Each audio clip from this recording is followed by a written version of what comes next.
Federal Way, Washington, December 14, 1991. A quiet Saturday morning on a suburban high school campus.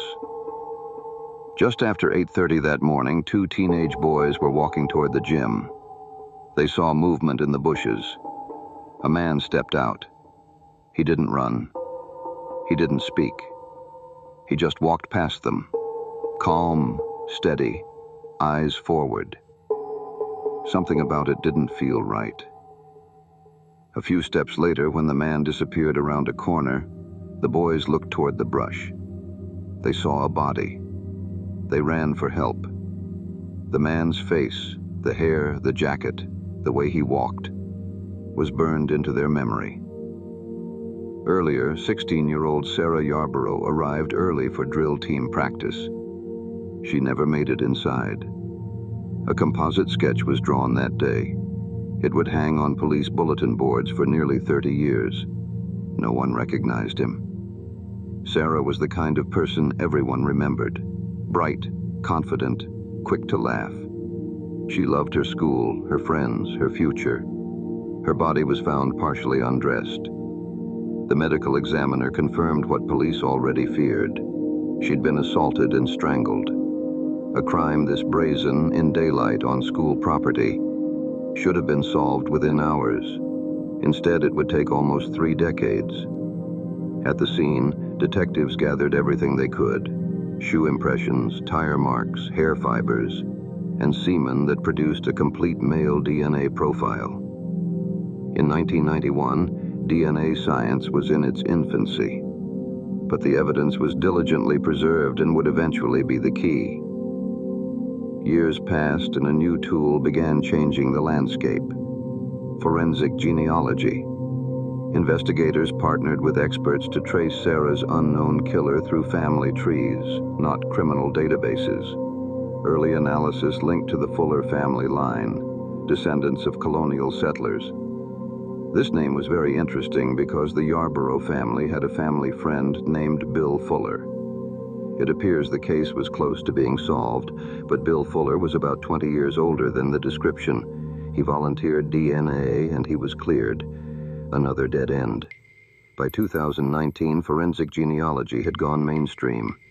A genealogist uploaded the unknown DNA into public direct-to-consumer databases, the same ones used by ordinary people searching for family.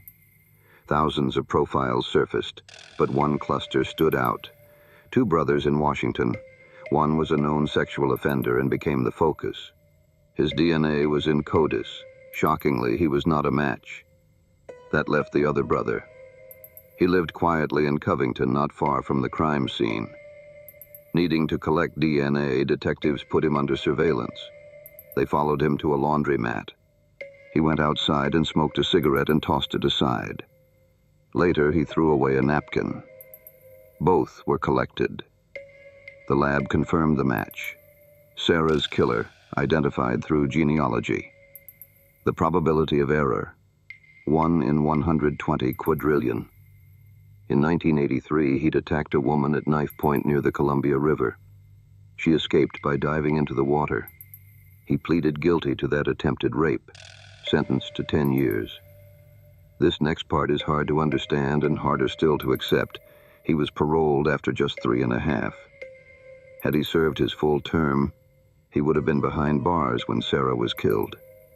He later faced charges for child molestation, but because of procedural gaps, his DNA was never entered into CODIS. The system missed him, again.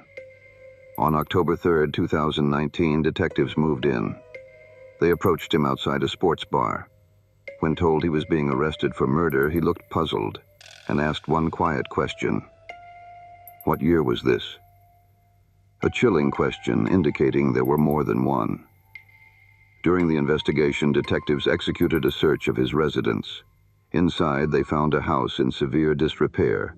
No working electricity, piles of clutter stacked to the ceiling, and rooms filled with magazines and pornography. Among the debris was a 1994 newspaper front page featuring an article about the Sarah Yarborough murder. It looked less like a home and more like a hoarder's cave.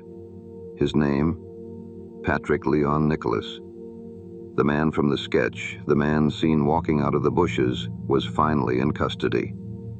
In May 2023, a jury found Patrick Leon Nicholas guilty of first-degree murder with sexual motivation. He was sentenced to 548 months in prison, over 45 years. May Sarah rest in peace. Forensic experts later recognized the Yarborough investigation as a landmark in genetic genealogy.